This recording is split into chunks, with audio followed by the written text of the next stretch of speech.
of critical importance that Virtus Pro hold on to TP scrolls at this point, but I actually don't see any of their supports. They can't just straight up afford it. It's the problem.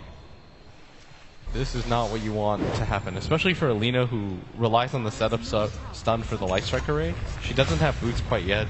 They're incredibly poor.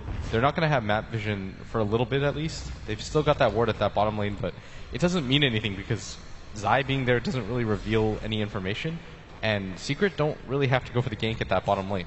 Like, they can choose to smoke if they want to, but they'll probably move in for this bottom lane and then take the tower. Try and chain stun S4. They get the Fissure. No, they couldn't get it up. S4 is actually going to get away. No, the right click is there. God actually gets the kill. He's run out of mana though. Little bit of a jump. Can he stay ahead of Arteezy? Another right click is going to bring him low, but they can't quite get it.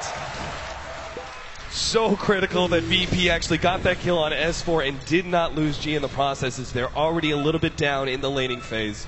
That would pick up the kill and even it up 3-3. That would have meant so much. I actually don't know how they recover if G dies there too, but they managed to get a ward down here somehow, the Observer ward, blocking out G's camps, and this is going to mean a lot to the Storm Spirit, who's already struggling in this mid lane. Uh-oh, Illidan in some trouble, actually gets a good silence on S4. They need to try and pop it with a Fissure there. They'll do it!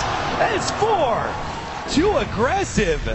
And now, well, Zai, he's going to have to surge away. There's no Fissure block, though, so no opportunity for a secondary kill. But Illidan staying alive through that and getting the kill on S4. Huge. Now he's got a Morbid Mask. He can actually spend some of his time jungling and leave the bottom lane optional for Lil to farm up and get his level 6. Oh, and mid, they go for it, but that was close. GCs are coming in. That's really significant. That's back-to-back deaths. That's really tilting. You use two TPs for that. And at the same time, it just slows you down so much when it comes to farm.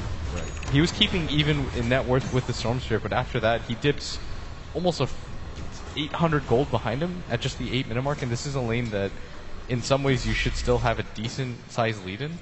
Like, you can still be at least close to the Storm's net worth, but death after death isn't going to be able to complete it, and that just helps Illidan so much in that bottom lane.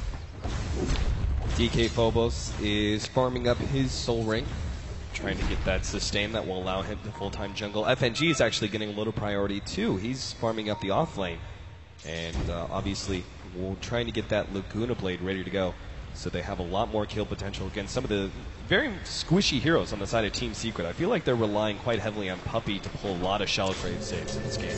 Yeah, they might opt to go for the mech on Artur at some point, but he might just decide to go for the Yule Scepter Crusher, and at top, they're going to try to chase down FNG. Turns around, FNG doesn't have the Laguna Blade, but he still gets the combo on Arteezy and gets a good amount of damage. Artur, though, does have his